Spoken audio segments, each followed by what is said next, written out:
have with us here all throughout the night. All-time great Olympian, Olympic champion, national champion, Howard Davis Jr. See, I had the junior's going to, it just rolls right off. You say the junior. You go by junior, though, or you could. No, I'm Howard a junior, Davis. but most people call me Howard Davis. Now it's Howard Davis, and it's great to have you here. I know you don't make a lot of national appearances. You know, it's great to have you on here on Friday Night Fights, and we're going to break out the old footage for the younger people out there.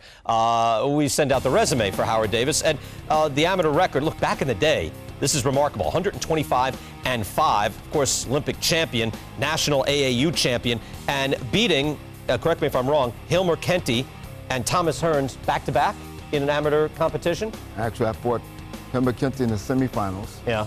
And then the next day I fought Tommy Hearns, and about 2 or 3 weeks later I fought Aaron Pryor in the Olympic trials. Yes, and you beat Aaron Pryor twice. Yeah, I had to beat him twice. Make the U.S. team. Yeah, I had to beat him twice to get on the team. I mean, unbelievable. The amount of time. I mean, when you look at, those guys are Hall of Famers. You're facing one Hall of Famer basically after another in amateur competition. How difficult was that competition compared to the international competition?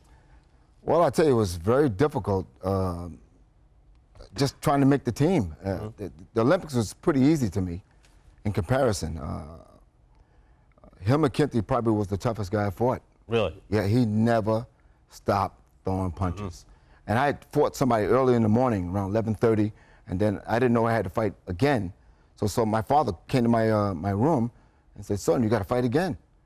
And it was like I had to get my mental brain together to fight him within a half an hour.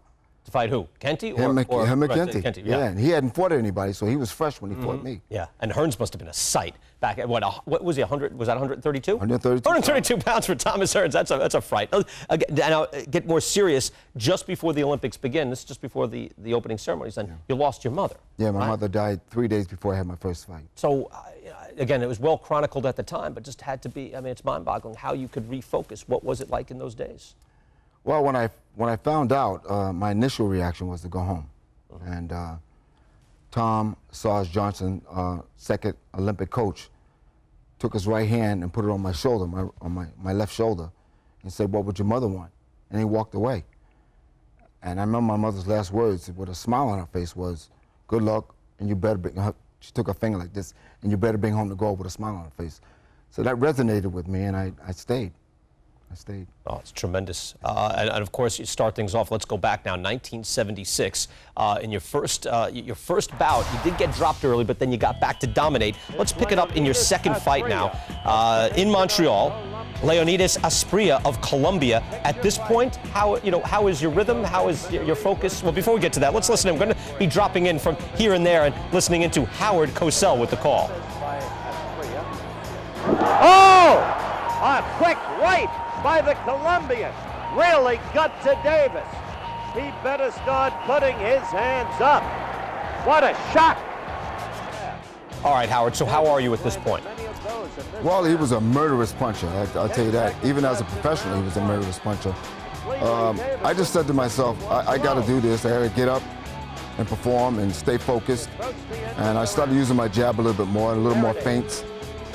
And as you'll see right here, I'll start feinting more and throwing my jabs. How long did it take you to get your rhythm, though, and put again, out of your mind, at least briefly, the tragedy of losing your mother?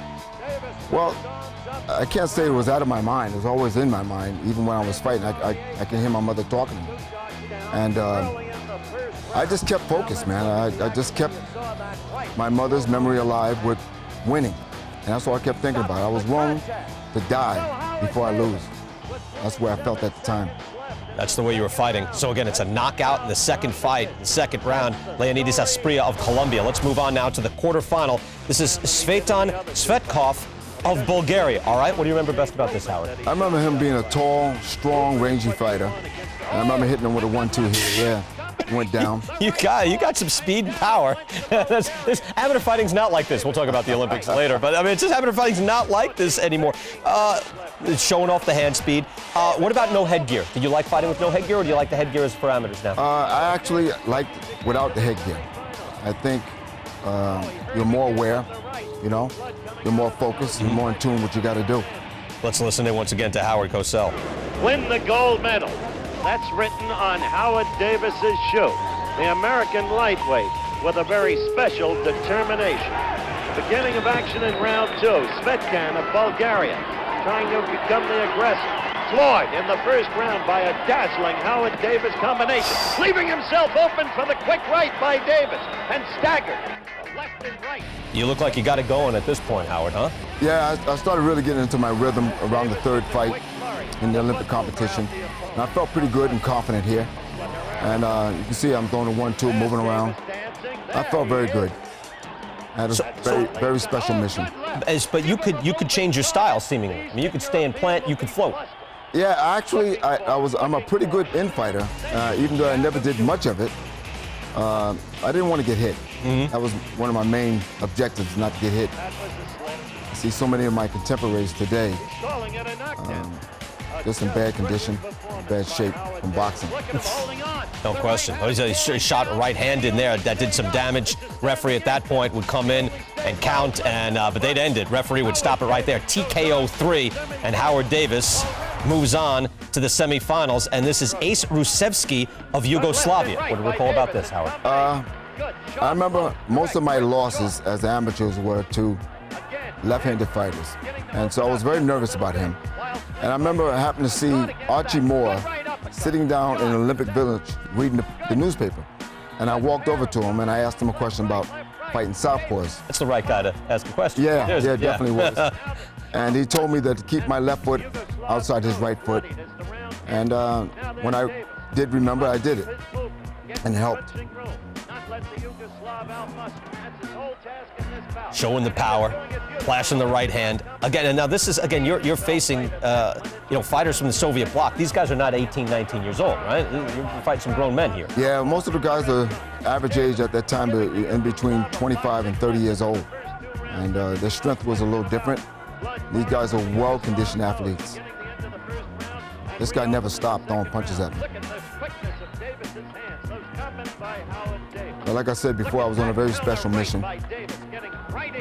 And out with the call there, as you see Howard Davis winning the semifinal. You have Howard Cosell and Big George Foreman ringside. I think he could go on to be champion of the world, lightweight division. That good. He's got all the skills. He's quick, agile. Anything a trainer could ask for, he's everything. Aren't you surprised by the poise of these American fighters? More than surprised. I've never seen so much in an amateur tournament. Proud to be here to see some of that.